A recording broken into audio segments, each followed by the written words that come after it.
Очень важное значение имеет это победы на Халхин-Голе совместно российских и монгольских воинов. Я очень рада участвовать в этом автопробеге.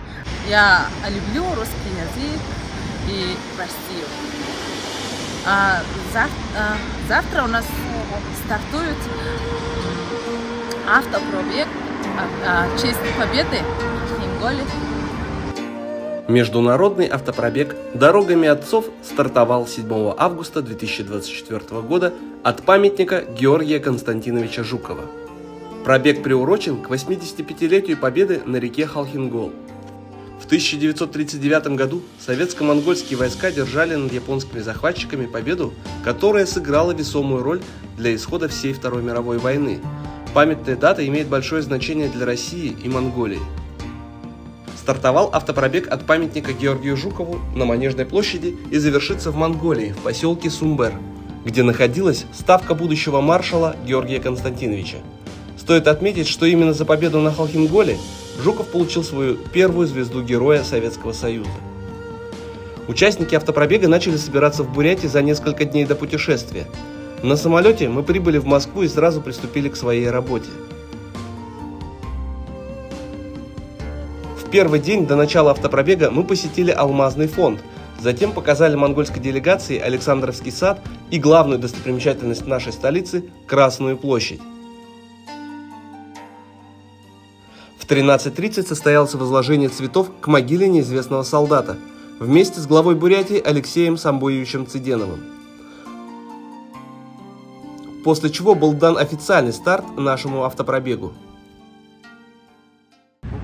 Георгий Жуков, маршал Победы, да, и отсюда память. Вторая мировая война началась в 1939 году, да, и события Второй мировой начинались с момента нападения фашистской Германии на Польшу. В это время в Азии это было нападение милитаристской Японии на Корею, на Китай и на Монголию. Вот, и победу во Второй мировой войне завоевал советский народ.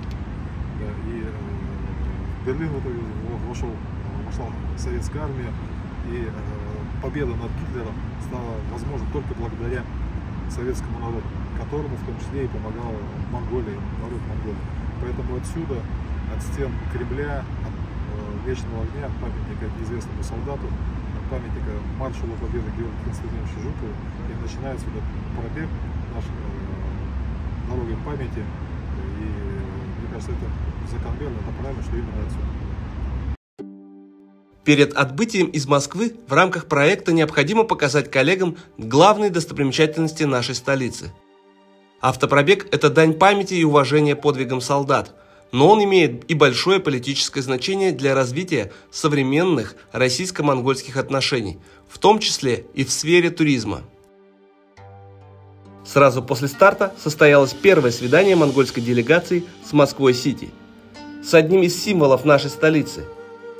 Все, кто приезжает, туристы в Москву из разных городов, из разных стран, конечно, все заезжают в Москва-Сити, потому что, это деловой центр, это красиво, и всем важно посмотреть и пофотографироваться на фоне нашей, конечно, башни, да. На следующий день мы провели съемки на Поклонной горе.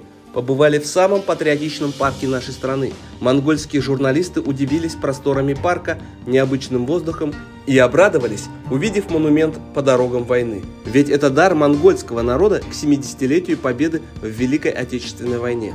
Он посвящен увековечиванию памяти единой борьбы народов Советского Союза и Монголии против фашизма. Скульптура изображает монгольских лошадей, которые тянут за собой артиллерийское орудие по фронтовому бездорожью. Затем мы посетили самый известный российский телеканал Russia Today, где ребята познакомились с работой различных редакций. В завершение провели экскурсию в инновационном центре Сколково. Нам рассказали о возможностях технопарка и познакомились с передовыми разработками. К примеру, виртуальные деньги Сбербанка хранятся именно там. Ранним утром 9 августа мы отправились в Нижний Новгород, где побывали на знаменитой фабрике елочных игрушек «Ариэль». По итогам экскурсии у коллег была возможность своими руками создать елочную игрушку. Проведение такого мастер-класса очень понравилось монгольской делегации. Затем мы посетили Нижегородский Кремль, второй по размерам после московского.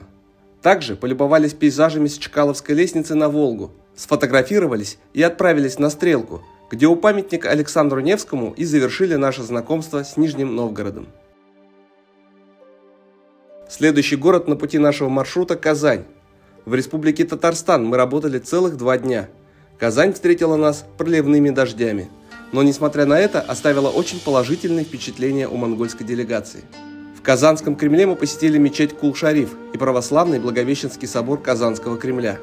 Оказывается, ребят очень интересует мусульманская и православная культура. На второй день мы отправились в город Иннополис, где узнали, что это город IT-специалистов. Средний возраст живущих в этом городе – 31 год. После нас сводили на гастрообед в мультимедийный ресторан «Калейдоскоп», где через блюда различных эпох нам показали историю региона.